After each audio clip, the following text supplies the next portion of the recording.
E aí galera, tudo bom? Meu nome é Kerson, vou estar com vocês hoje para mais uma aula, Aula 1 de hidrostática.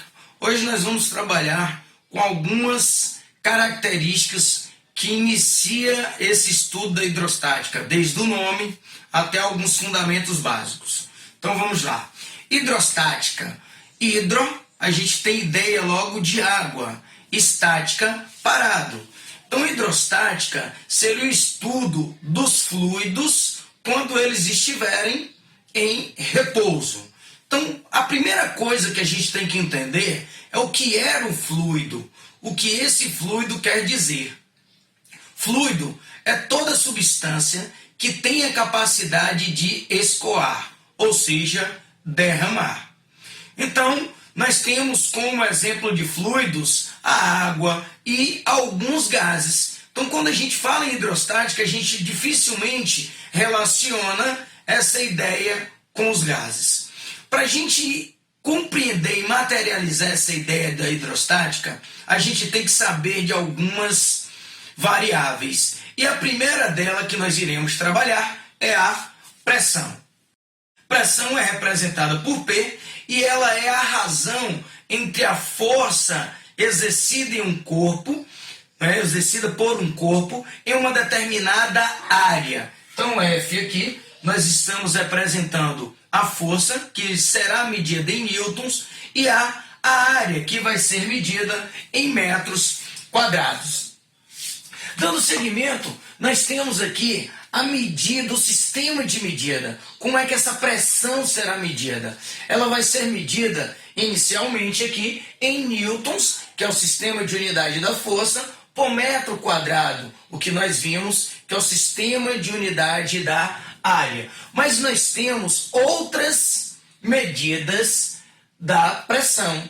Nós temos a atmosfera, que nós vamos ver logo como é que funciona essa ideia de atmosfera, e Pascal, que é um outro sistema de unidade. Nós temos alguns outros, nós temos Dina por centímetros cúbicos, nós temos bar, nós temos uma diversidade muito grande, mas as principais são essas aqui. Eu fiz uma pequena relação entre a atmosfera e Newton por metros quadrados, ou seja, uma atmosfera equivale a 1 vezes 10 à quinta Newton por metro quadrado. Uma atmosfera equivale a 1 vezes 10 à quinta Pascal. Logo, a medida em Pascal e Newton por metros quadrados numericamente são iguais. Eu tenho um exemplo aqui para a gente poder materializar essa ideia de pressão. Eu tenho uma força de 10 newton aplicada sobre uma área de 0,4 metros quadrados. Aí a pressão é só eu tirar a razão. 10 dividido por 0,4 dá 25 newtons por metros ao quadrado. Então nós já sabemos operar a pressão, que é a primeira grande variável da hidrostática.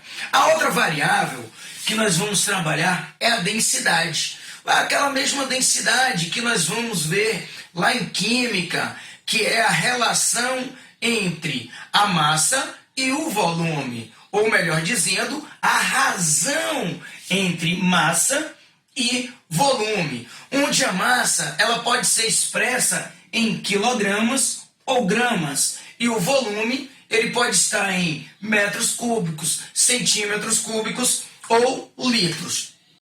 Uma outra grandeza que a gente vai falar também é a massa específica. Perceba que massa específica e densidade vai ter a mesma equação. Então eles vão diferir em que então?